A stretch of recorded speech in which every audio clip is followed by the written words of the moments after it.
आधार पर बांटने का प्रयास किया। वहीं जो कल नोटबंदी की वर्षगांठ थी, उस मौके पर भी राहुल गांधी बोले कि नोटबंदी ने एमएसएमई को तबाह किया। 8 साल पहले की तुलना में आज लोगों के पास ज्यादा केस हैं। राहुल बोले कि प्रधानमंत्री नरेंद्र मोदी को मेरी बातें देश तोड़ने वाली लगती हैं। देश में इस समय 2 विचारधाराएं हैं, हम संविधान के रक्षक हैं तो वे खत्म करने वाले हैं। वैसे महाराष्ट्र इलेक्शन के माहौल के बीच मनोज जरांगे का कहना है कि मुझे चुनाव नहीं लड़ना है, 10 नवंबर को साफ कर दूंगा कि अपना रुख, चुनाव लड़ेंगे या नहीं लड़ेंगे, इसका क्लियरिफिकेशन वो 10 नवंबर को देंगे। ऐसा चलिए अगली खबर देखिए। सरकारी कर्मचारियों के लिए अच्छा अपडेट है। छठे वेतनमान और निगम मंडल के कर्मचारियों का डीए भी बढ़ चुका है। इससे तकरीबन 1.5 लाख कर्मचारियों को लाभ मिलेगा। मध्य प्रदेश सरकार की तरफ से ये फैसला लिया गया है और डीए में 9% तक की बढ़ोतरी की घोषणा की है। अब डीए बढ़कर 239% हो गया है। ये देख सकते हैं आप, मध्य प्रदेश शासन वित्त विभाग द्वारा जारी आदेश भी। वही खबर है दोस्तों, आज कानपुर में जनसभा को संबोधित करेंगे मुख्यमंत्री योगी आदित्यनाथ और कल 10 नवंबर को मिर्जापुर में होगी सीएम योगी की जनसभा। इससे पहले मुरादाबाद पहुंचे वो बीते दिन। यहाँ भी मुख्यमंत्री योगी आदित्यनाथ ने कहा कि ईद का चांद न दिखे तो अगले दिन छुट्टी होती है। मुरादाबाद में योगी बोले कि गंगा स्नान की छुट्टी पर सपा के पेट में दर्द हो रहा है। चलिए कुछ और स्टेट न्यूज अपडेट देखते हैं। एक गुजरात का अनोखा मामला देखिए दोस्तों। एक बिजनेसमैन ने अपनी लकी कार को कबाड़ में देने की बजाय उसे दफनाया है। कार मालिक ने भोज और विधि विधान से कार की विदाई दी। 4 लाख रुपए इस आयोजन पर खर्च किए।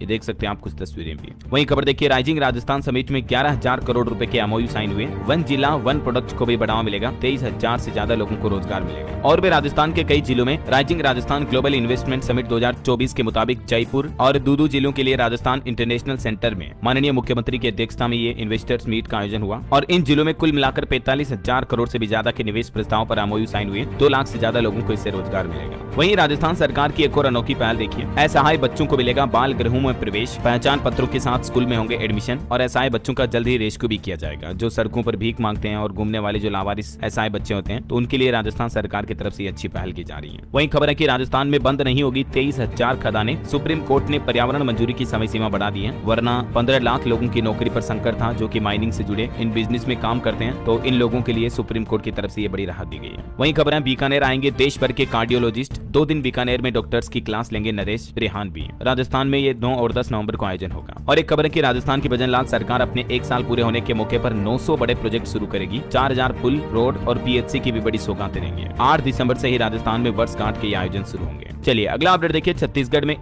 यूएस इलेक्शन के अपडेट देखते हैं। राष्ट्रपति पद की शपथ लेते ही भारत आएंगे डोनाल्ड ट्रंप और भारत की यात्रा के साथ ही वो कई नए रिकॉर्ड भी बनाएंगे। भारत में अगले वर्ष अगस्त 2025 में क्वाड का शिखर सम्मेलन भी होने वाला है और इस सम्मेलन में भी अमेरिका के राष्ट्रपति डोनाल्ड ट्रंप भारत आ सकते हैं। वैसे आपको पता चल गया होगा, अमेरिका में चुनाव के नतीजे आ चुके हैं। डोनाल्ड ट्रंप को बहुमत मिला और अब वो अमेरिका के फिर से राष्ट्रपति बनेंगे। अमेरिका में कुल इलेक्टोरल वोट 538 है। बहुमत के लिए किसी पार्टी को 270 चाहिए, तो डोनाल्ड ट्रंप की रिपब्लिकन पार्टी को 277 से भी ज्यादा सीटें मिली है, यानी कि पूर्ण बहुमत के साथ उन्होंने अमेरिका में राष्ट्रपति की सरकार बनाई है। और इसी के साथ ही डोनाल्ड ट्रंप अब अमेरिका के 47वें राष्ट्रपति चुने गए हैं। ट्रंप की जीत का असर भारतीय शेयर बाजार पर भी देखने को मिला। अमेरिकी बाजार भी 3% चढ़ा और हमारे भारत में भी कल सेंसेक्स में 901 अंक की तेजी देखी गई, जबकि चाइना के मार्केट में गिरावट आई क्योंकि ट्रंप की जीत से कहीं न कहीं चाइना खफा है। और डोनाल्ड ट्रंप क्रिप्टो करेंसी को भी अच्छा सपोर्ट करते हैं, तो ट्रंप के सत्ता में लौटने से बिटकॉइन में काफी अच्छी तेजी देखी गई। एक ही दिन में $5,000 से भी ज्यादा का उछाल आया बिटकॉइन में। फिर से bitcoin crypto currency all time high record पर पहुंच चुकी है। तो अमेरिका के 47वें राष्ट्रपति बनने के साथ ही डोनाल्ड ट्रंप ने अपने समर्थकों से कहा कि ये इतिहास का सबसे महान राजनीतिक क्षण है। चुनावी नतीजे भले ही आ चुके हैं, लेकिन अभी तक उन्हें राष्ट्रपति पद की शपथ लेने में समय लगेगा। 20 जनवरी को ये अमेरिका के सबसे उम्रदराज राष्ट्रपति भी बन जाएंगे, क्योंकि अभी डोनाल्ड ट्रंप की उम्र 78 साल चल रही है। देखिए मतलब दोस्तों, इतनी उम्र में भी डोनाल्ड ट्रंप का एनर्जी लेवल वाकई में तारीफ काबिल है। और अमेरिका की संसद में भारत वंशियों का भी दबदबा बढ़ा है। भारतीय मूल के भी 6 सांसदों ने जीत हासिल की। वैसे डोनाल्ड ट्रंप की जीत के बाद अब भारत को आंख दिखाने वालों की हालत खराब होने वाली है, क्योंकि ट्रंप की जीत से चीन और पाकिस्तान अब थोड़े अपने दायरे में रहेंगे। और क्योंकि डोनाल्ड ट्रंप और भारत के प्रधानमंत्री नरेंद्र मोदी के रिश्ते काफी अच्छे रहे हैं, तो इस वजह से अमेरिका, जो कि दुनिया की महाशक्ति में से एक है, तो इससे भारत की पावर भी बढ़ने वाली है। डोनाल्ड ट्रंप के राष्ट्रपति बनने के बाद अब दुनिया के किसी देश की ये हिमाकत नहीं होगी कि भारत की तरफ आंख उठाकर देख ले, क्योंकि अमेरिका की और भारत की दोस्ती और मजबूत होगी। देखिए डोनाल्ड ट्रंप की ऐतिहासिक जीत के बाद पीएम मोदी ने भी उनको बधाई दी और पीएम की बधाई पर ट्रंप ने भी कहा कि मोदी मेरा सच्चा दोस्त है। उन्होंने कहा कि पूरी दुनिया आपसे प्यार करती है। पीएम मोदी के लिए बोले एक डोनाल्ड ट्रंप। पीएम मोदी ने कहा कि अपने मित्र को शानदार जीत पर बधाई। राष्ट्रपति ट्रंप को फोन किया पीएम मोदी ने, सोशल मीडिया पर पोस्ट तो अलग से की, इसके अलावा भी फोन करके बधाई दी उनको। तो ये कहीं ना कहीं एक भारत के लिए अच्छी बात ही है। हालांकि दोस्तों, अमेरिका में ट्रंप की जीत से भारत पर कुछ इफेक्ट पड़ेंगे। भारतीय पेशेवरों के लिए H1B वीजा मिलना मुश्किल हो सकता है। भारत को क्या क्या फायदे हो सकते हैं? एक तो एक्सपोर्ट सेक्टर को महत्वपूर्ण लाभ मिल सकता है, जीवाश्म ईंधन की नीतियों को लाभ मिलेगा, मैन्युफैक्चरिंग और डिफेंस सेक्टर में तेजी आ सकती है और दुनिया के कई देशों में फैले तनाव को ट्रंप खत्म कर सकते हैं।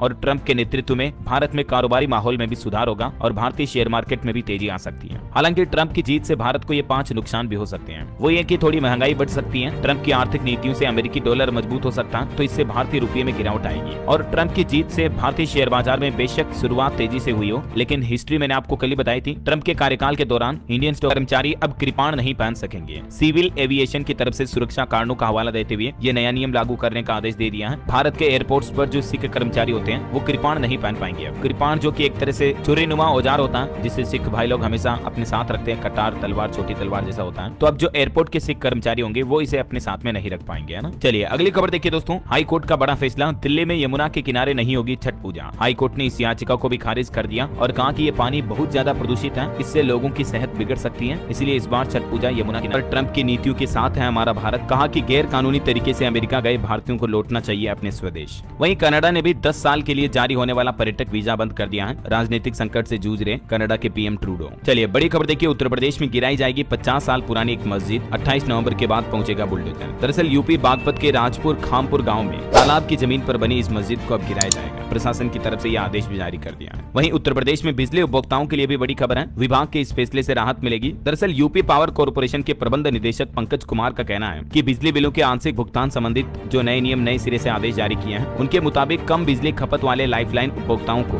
कुल बकाया बिल का न्यूनतम 10% या फिर 250 रुपए जो भी ज्यादा हो, और अन्य श्रेणी के बकायेदारों को भी 25% या 1000 रुपए जो भी ज्यादा हो, ये धनराशि जमा कराने की सुविधा होगी। मतलब अगर आपका काफी लंबे समय से बिजली बिल बकाया है तो यूपी में आप इस छूट के साथ जमा करा सकते हैं, है ना। चलिए अगली खबर देखिए, अब दिल्ली मेट्रो के ऐप से भी मिलेगा ट्रेड फेयर का QR कोड वाला टिकट। दिल्ली के प्रगति मैदान में आयोजित होने वाले इंडिया इंटरनेशनल ट्रेड फेयर के लिए इस बार टिकट खरीदना और आसान हो गया है। अब लोग बाग मतलब दर्शक दिल्ली मेट्रो और भारत मंडपम के मोबाइल ऐप के जरिए भी ऑनलाइन टिकट खरीद पाएंगे। वैसे आपको बता दूं, प्रगति मैदान में भारत मंडपम में 14 से 27 नवंबर तक चलेगा ये ट्रेड फेयर। चलिए बड़ी खबर है, 14 दिन में पूरी करनी होगी जांच। पुलिस मुख्यालय ने तैयार की नई SOP, DGP की तरफ से इन नियमों को कड़ाई से पालन करने का निर्देश भी दिया है। उत्तर प्रदेश वासियों के लिए अच्छी खबर है, अब कोई भी मामला हो 14